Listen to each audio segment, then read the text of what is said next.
અરવલ્લીમાં આજે વહેલી સવારથી જ સાર્વત્રિક વરસાદ વરસતા વાતાવરણમાં ઠંડક પ્રસરી ગઈ છે। અરવલ્લીમાં ઠેર ઠેર વરસાદી પાણી ભરાવાના દ્રશ્યો પણ જોવા મળ્યા, જેમાં માલપુરમાં ધોધમાર વરસાદના કારણે રાજમાર્ગો પર નદી જેવા દ્રશ્યો સર્જાયા હતા।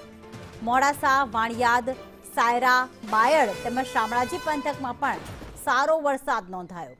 શામળાજી વિસ્તારમાં ખેતરોમાં પાણી ભરાતા મગફળી, કપાસ અને સોયાબીનના પાકને જીવતદાન મળ્યું છે। ખેડૂતોમાં ખુશીની લાગણી જોવા મળી રહી છે।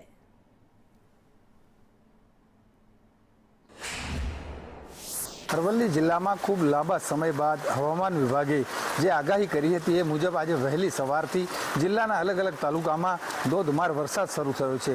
દ્રશ્યમાં આપ જોઈ શકો છો કે આ માલપુર નગરના રાજમાર્ગ છે। માલપુર નગરના રાજમાર્ગ ઉપર જાણે નદીઓ હોય એ પ્રકારના દ્રશ્યો આપણને જોવા મળી રહ્યા છે।